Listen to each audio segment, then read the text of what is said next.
Assalomu alaykum. Yaxshimisizlar, tuzimsizlar, qanaqasizlar? Bugun sizga ichki resursni oshirish haqida gaplashamiz.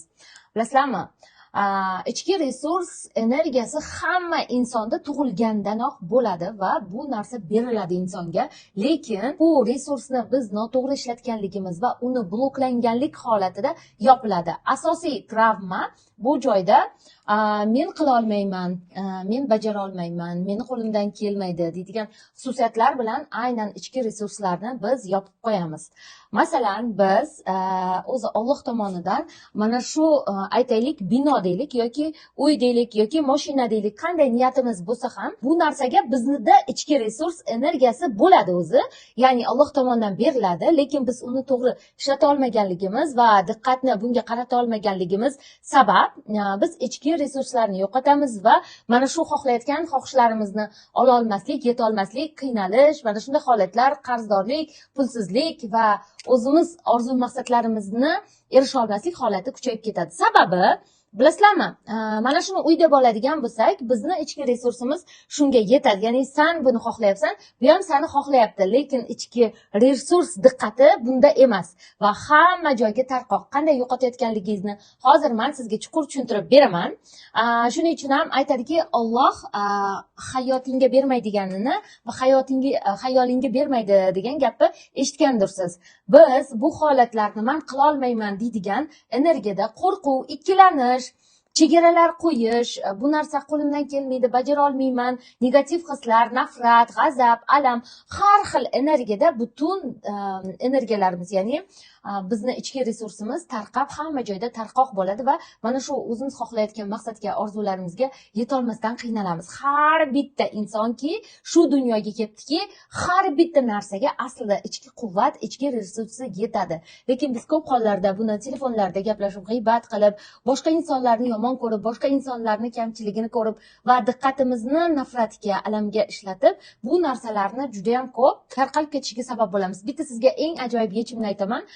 Kimni yomon ko'rsangiz yoki qaysi bir vaziyatni ko'rsangiz, o'sha vaziyatda Allohni ko'ring yoki o'sha insonni qalbida Allohni ko'rsangiz va uni kechirishingiz, undan xafa bo'lishingiz, uni kamchiligini ko'rish holati kamayadi. Aslida biz hayotimizda ssenariysini o'zimiz tuzamiz va boshqalarga, как boshqalar aktyor, aktrisa, biz ssenariyni ularni qo'liga xuddi berganda mana shunday meni hayotimda xizmat qilasan degan vaziyatda, ya'ni ular bizni hayotimizga xizmat qiladi. Ular bizni hayotimizga mana shunday o'zimizni ssenariyimiz asosida javob beradi. Har bitta insonni magnit poliyasi bor. Bu magnit poliya, ya'ni ichki tortishish qonuniga juda chiroyli va chuqur samarali javob beradi. Buni olimlar isbotlaganda bir inson xursand holatida qon oladi va qonini narigi xonada tekshirsa, hozirgi holatimda xursand bo'lsam, ya'ni qondagi shkala, ya'ni qondagi vibratsiya ko'tarilishni boshlaydi. Ya'ni xursandchilik energiyasini chiqaradigan gormonalniy qonda shunaqa tadqiqot o'tkazilganda xursand bo'lish holati kuzatiladi va bu insonni agressivni, ya'ni jahlini, ba'zi bir vaziyatlarni eslatgan holatda bu insonga xafa holatni eslatganda va qonini oladi, yana o'sha yerdagi boyagi birinchi olingan qon hattoki xafa holatli vaziyatdagi energiyani, ya'ni vibratsiyani, to'lqinni ko'rsatadi. Bu insonni qo'rqitadi va qo'rquv holatini ham o'sha naryoqdagi bu insonni, masalan, kimdan olgan bo'lsa, o'sha insonni qoni narigi xonada turib o'zgaraveradi. Bu yerda qanday inson o'zgarayotgan? Demak, qon shunchalik o'zgaryapti, sizni atrofingizdagi insonlar ham shunchalik kuchli, ya'ni o'zgarish qobiliyatiga ega. Ya'ni nima demoqchiman? Men qanday bo'lsam, yonimdagi inson mana shunday tabiiy ichki holatimni ko'rsatib beradi va buni ko'rsatish holatida yonimizdagi insonlar o'zgaradi. Lekin biz buni anglamaymiz, ilg'amaymiz. Ichki holatimizni to'g'rilash hayolimizga kelmagan holatda tashqaridagi insonni to'g'rilamoqchi va tashqaridagi insondan xafa bo'lish holatlari kuzatiladi. Bu paytida biz diqqatimiz tarqoq, diqqatimiz barcha joylarga sochilib yotgan bo'ladi. Aynan har bitta chiroyli hissiyotni sanashingiz mumkin. Bu chiroyli hissiyotlar sizni ichki vibratsiyangizda, to'lqiningizda, ichki resursingizni oshirishga xizmat qiladi. Masalan, men ichimdan xursand bo'ladigan bo'lsam, ichimdagi vibratsiyam, ya'ni ichki holatim tashqariga xizmat qiladi. Masalan, yuzlab, bizda bitta insonda yuzlab insonni fe'l-atvori bor. Masalan, menda bo'lishi mumkin yaxshini, yomonni, to'g'rini, noto'g'rini, umuman olganda yuzlab fe'l-atvorlar bor. Agar man tashqaridagi insonlarni kim deb sanayversam, fe'l-atvori hammada 1000 xil fe'l-atvor bo'lsa, mana shu fe'l-atvor uyg'onishni va sizga xizmat qilishni boshlaydi. Masalan, mani yaxshi, to'g'ri desangiz, to'g'riligim siz uchun uyg'onadi. Mani yolg'onchi, har qanaqa yoki mani aldaydi yoki qanaqangidir holatni, ya'ni negativ holatni menga bersangiz, mani ichimdagi shu fe'l-atvor sizga uyg'onishda va sizga xizmat qilishni boshlaydi. Shuning uchun eng avvalo kimnidir fikrlashda oldin ichki holatingizni to'g'rilagan va fikrlaringizni o'zgartirgan, shundagina ichki vaziyatingiz o'zgaradi.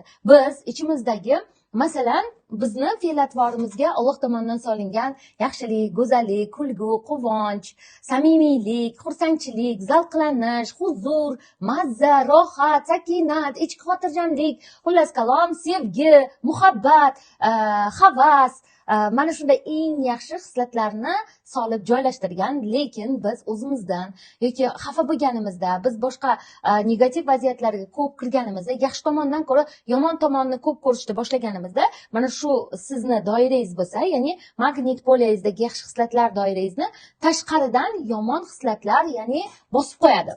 Masalan, qo'rquv, alam, g'azab, nafrat, hasad, xasislik, qizg'anchiqlik, boshqalarni ko'ra olmaslik, ichingizdagi agressivniy holatni boshqara olmaslik, emotsiyalar kachellasida doim emotsiyalaringizni boshqara olmaslik, yomon vaziyatga tez kirib ketib, buni to'g'rilay olmaslik holatlari sizni ko'p hollarda juda ham katta ichki resursingizni yo'qotishga va ichki resursingizni yo'qotib qo'yishingizga sabab bo'ladi va siz o'zingiz xohlayotgan, istayotgan, orzu qilayotgan, maqsad qilayotgan narsalaringizga hech qaysiga erisha olmasdan yuraverasiz. Bitta narsani unutmang, har doim ayting, что mani eng katta ikkita muhim kunim bor. Bu birinchisi men tug'ilgan kun, ikkinchisi esa men o'zimni qanday ekanligimni anglagan kun. Biz tashqarida juda ham ko'p odamlarni kuzatamiz, emotsiyalarni faqat o'zimizni kuzatmaymiz. Shuning uchun hamma resursni tashqariga, ya'ni yo'qotishga sabab bo'ladi. Masalan, kimnidir bizdan jahli chiqayotgani, kimnidir alamzada bo'layotgani, kimnidir bizga chaqib kinoyali gapirayotganligini tez anglaymiz, lekin ichimizda qanday hissiyot o'tganda, bu hissiyotni qanday boshqarish va buni qanday to'g'ri yo'naltirish haqida ilmimiz yo'qligi uchun juda ham ko'p hayotdagi minus holatlarda pand yeyish holatlari bo'ladi. Aslida ichki holatingizdagi sizni o'zingizni hayotingiz, ya'ni diqqat, batamom hammasi negativga qaratilganligi sabab ichki resursingizni yo'qotaverasiz. Tasavvur qiling, ikkita olma daraxti ekdingiz, ikkita olma daraxtiga xafa bo'lgan paytingizda negativga qo'yasiz, alamzada, kimgadir chizdigini gapira olmayotganingizda qo'rquv, aynan negativ hislarni barchasida mana shu bitta olma daraxtiga qo'yasiz. Xursand bo'lganingizda, sevinganingizda bu, ya'ni bitta ikkinchi daraxtga suv qo'yasiz. Qaysiga ko'p fikrga kirasiz, qaysi bir hisga ko'proq e'tibor qilasiz, qaysi bir hisga ko'p ozuqa berasiz, qaysi daraxtga ko'proq o'sha daraxtdan mevasini yeyaverasiz. Xuddi hayot ham, masalan, negativga ko'p berasizmi, hayotingiz negativ mevalarni yeyishga, ya'ni sizda to'xtovsiz muammolar kelishi, to'xtovsiz yomon vaziyatlar kelishi, urush to'polonlar, ajrimlar, har xil kasalliklar, har xil sizni yo'qotishlar, bu hayotdagi qarzdorliklar, mana shunday vaziyatlar kelaveradi. Shuning uchun eng avvalo sizga eng zo'r texnikani o'rgataman. Zo'r texnika mana. Pulni rezinkasini olasiz va mana shuni qizlarimiz aytganki, $50,000 men daromad qildim. Pulni rezinkasini qo'lingizga doim taqib yurasiz. Yomon fikrlaganingizda qattiq qilib, bunday qilib urasiz, ya'ni 4-5 marta urasiz. Yana yomon fikrlaganingiz yana urasiz. Ya'ni bu yer ba'zan ko'karib ketishi, qizarib ketish holatlari bo'lishi mumkin, lekin bu miyaga signal berishni boshlaydi. Ya'ni negativ fikrlasak, negativ hislarni his qilsak, doimiy bizni, ya'ni jazolarkan deydigan signal boradi va avtomatik endi negativ fikrlaydigan paytingizda miya pozitiv ham berishni boshlaydi, chunki hozir jazolanamiz. Shunday qilib siz negativ hislar, negativ fikrlar, negativ sizni olib kirib ketadigan emotsiya kachellardan anchagina yengillikda va ichki holatingiz yaxshilanishda boshlanadi. Bir narsani tushuning. Nima uchun psixologiyaga kirgandan keyin juda ko'pchilik hayotida juda katta o'zgarishlar bo'ladi va juda ham ko'p insonlarda natijaga chiqish, hayotini o'zgarishi va yaxshi holatlar ko'payishiga asl sabab mana shu eng birinchi etap bu yaxshi fikrlash va har bitta narsadan go'zallikni ko'rib xursandchilik shukronasi bo'lgan inson bir yilda hamma narsasini o'zgartira oladi.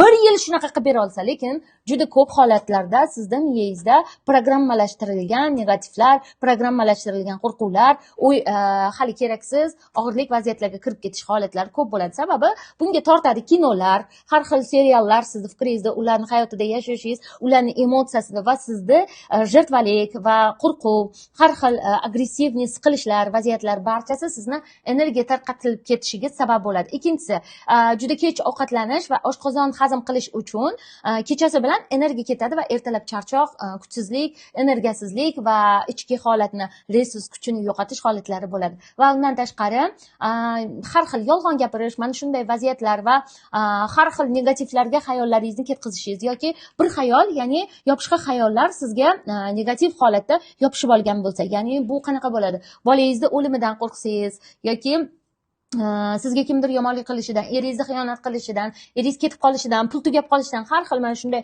qo'rqinchli yopishqoq hayollar ham sizni juda ham katta resursingizni, ichki holatingizni juda katta holatda oladi. Undan tashqari ertalab 11 gacha, ya'ni ertalab obedki holat 11 gacha iloji boricha telefon, ya'ni telefonga diqqatingizni qaratmang. Ya'ni telefonda gaplashish, soatlab onangiz bilan, singlingiz bilan, opa-singlingiz bilan va kelinlaringizni g'iybat qilish va kelinlarni noto'g'ri ish qilganini onangiz bilan muhokama qilish, onangizga rahmingiz kelish bu holatda juda ham katta energiyangizni oladi. Sababi siz boshqalarni Alloh bergan taqdir yo'llariga, okangizni, ukangizni hayotiga aralashganingizda, ya'ni sizni ham mana shu vaziyatni ular hal qila olmayaptimi? Bu sizni turmush o'rtog'ingiz bilan yo sizni oilangizga juda ham katta mana shu vaziyatlar sizga kuchish holati bo'ladi. Shuning uchun qo'ying, ularni tinch qo'ying. Akangizni ham, kelingizni ham, xo'p, akangizga ichingiz achiyotgandir, ukangizga ichingiz achiyotgandir, onangizga ichingiz achiyotgandir, lekin siz Alloh emassiz. Albatta bu narsani Alloh to'g'rilaydi. Bu holatda sizni barcha energiyangiz o'sha qizlik uyingizga ketayotganligi uchun o'zingizni что oilangizni chiroyli holatga sola olmaysiz va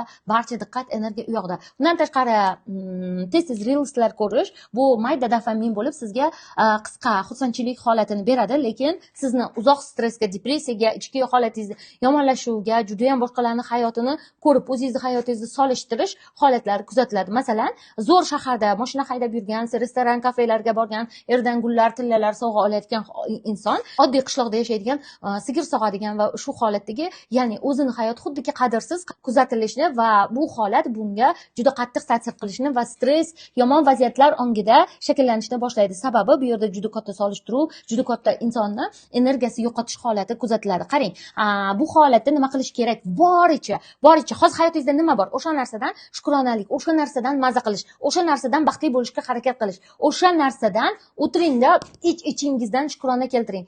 Bir xilla uyini o'zgartira olmaydi, bir xilla katta pulga chiqa olmaydi, bir xilla ko'p holatdagi hayotidagi bir vaziyatlarni o'zgartira olmaydi. Sababi ana shu vaziyatda norozilik, o'sha vaziyatda ichki xafagarchilik qotib qolganligi sabab mana shunday holatlar juda ham kuchli kuzatiladi va sizni hayotingizdagi mana shunday og'ir vaziyatlar kelishni boshlaydi. Qisqa bunday, ya'ni reelslar ko'rganda qisqa dopamin gormoni, ya'ni baxt gormoni qisqa ajralib chiqishi va qisqa tez holatda sizda juda katta stress, juda ham katta tushkunlikka tushirib qo'yish holatlari kuzatiladi. Endi qanaqa qilib qisqa paytida juda tez holatda ichki resursni oshirish, o'zingizga qaytarish, o'zingizni ichki holatingizdan o'zingizni ko'tarish. Bu birinchi o'rinda berdim yomon fikrlardan chiqish uchun braslet texnikasi, ya'ni rezinka braslet texnikasi. Ikkinchi esa nafas mashqi.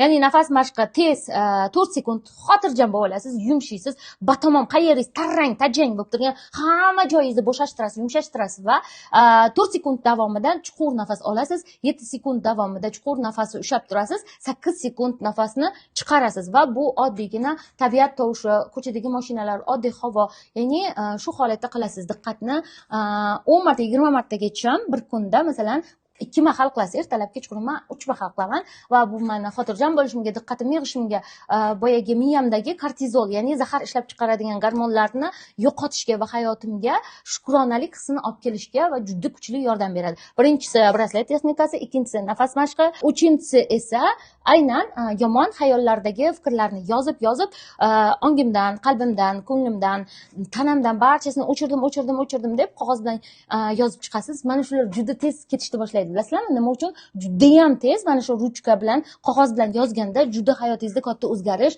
juda tez natija bo'lishining sababi bor. Sababi qachonlardir bizning taqdirimiz yaratilishidan oldin albatta qalam bitilgan. Bu qalam bilan ikkita narsa bilan o'zimizda taqdirimizni, hayotimizni o'zgartirish ilojisi bor. Birinchisi duo, ikkinchisi esa qalam, ya'ni ruchka. Hayotingizdagi barcha sizga yoqmaydigan holatlarni yozasiz. Ya'ni buni tongi 3 varoq, ya'ni sizga yoqmaydigan vaziyatlarni har kuni tongda 15 daqiqa mobaynida yozasiz, yirtasiz, xohlasangiz yoqing, xohlasangiz tashlang va sizga judayam katta yechim va katta o'zgarishlarni olib keladi mana shu narsaning o'zi. Hattoki mana shu aynan tongi 3 varoqni hamma rahmat aytgan, ichimdagi barcha chiqindilar, barcha meni ruhimda, tanamda kirlantirib turgan xayollarimni egallab turgan juda katta narsadan qutuldim. Bunga oddiy qarardim, nima farqi bor? Aytgan bilan yozganda nima farqi bor degan gaplarni, lekin bir haftadan keyin katta sezilarli darajada natijasini his qildim deydi. Ya'ni sizni ongingiz bo'shadi. Ya'ni tanangiz o'shani yozib chiqarganingizda braslet texnikasi bilan polniy bo'shagandan keyin endi yangi informatsiya solsangiz zo'r ishlaydi. Masalan, yangi tanlovlar, yangi mashina, yangi uy, yangi hayot, yangi o'zgarishlar, ichki holat, xotirjamlik, sevgi, quvonch, turmush o'rtog'ingiz bilan munosabatlar chiroyli bo'lishi, farzandlar bilan yashash, o'zingizni ichingizdan ochishingiz, yangi kasb tanlashingiz, yangi hayotga yo'naltirishingiz, o'qishga kirishingiz, ahamiyati yo'q, sayohatlarga chiqishingiz, barchasi уже sizda ishlashni boshlaydi. Sababi siz bundan keyin tozalanish, chizka, ya'ni diqqatni tarqalib yotgan holatini yiqqan holatda siz buni qilsangiz juda katta o'zgarish, juda katta yordam va sizni qo'llab-quvvatlashlik va sizga resurslar qaytishi va sizga natijalar kelishi barchasi boshlanadi. Shuning uchun ham mana yangi ovqatni, achigan ovqatni ustiga quysangiz, u ham achiydi baribir. Shuning uchun sizni albatta chizka qilish, tozalash, ichingizdagi negativ nafratlarni chiqarishingiz albatta bu juda muhim va bu sizga juda ham katta yordam beradi. Hali bu narsa uchun albatta ko'p rahmatlar yozasiz. Mana shunday videoim uchun albatta minnatdorman so'zini yozib qoldiring. Siz uchun bugun maxsus ichki resurslarni o'ziga qaytarish bo'ldi va ichingizdagi Alloh yaratgan eng go'zal his-tuyg'ularni, nafrat, g'azab, alam, hasad, xafagarchilik, bu holatlar bilan to'ldirib va o'zingizni yopmang, harakat qiling. Sizni eng yuqori shkaladagi vibratsiyangizni ko'taradigan eng yaxshi energiyalaringizni ishlatishga harakat qiling.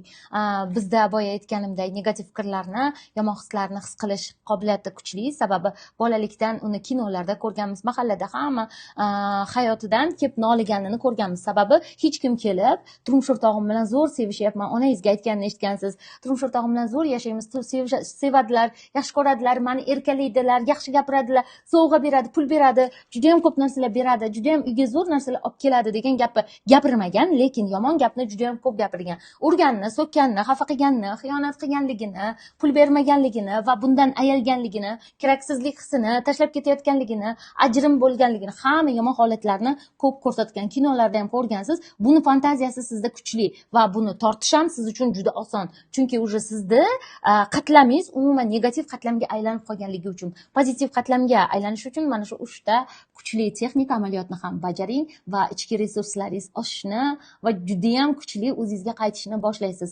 Buning uchun men sizga har doim o'zi birinchi darsda berardim, lekin bugun beraman.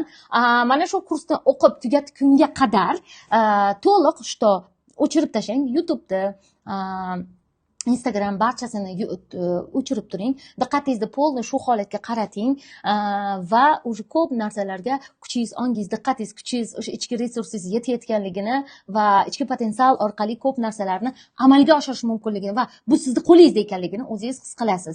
Buning uchun albatta sizni energiyangizni yeb turgan g'iybat, alam, nafrat, xafagarchilik, atrofdagi yomon vaziyatlarga hozircha e'tibor qilmaslik va Instagram, YouTube, mana shu TikTok barchasini o'chirib turib, diqqatingizni bu yerga olib, ya'ni siz qanchalik katta ochilishni va o'zgarishni his qilasiz va mayli ochilib zo'r holatga tushib olganingizdan keyin o'zingiz ko'rasiz, YouTube, Instagram holatlarini siz o'zingizga o'tkazib olishingiz mumkin. Hozircha esa to'laqonli negativlaringizni, ichki g'azab, alam yiqqan ichki vaziyatlarni barchasini to'kishingiz kerak. Sababi biz to'lamiz, yangi bizga hayot kirishi uchun, yangi tanlovlarimiz kirishi uchun, chiroyli tanlagan vaziyatlarimiz kirishi uchun bo'sh joy qolmaganligi uchun ham biz o'zimiz xohlagan narsalarga yeta olmay, nolib, xafa bo'lib, alamzada bo'lib yuraveramiz. Shuning uchun mana shu amaliyotlarni albatta bajaring.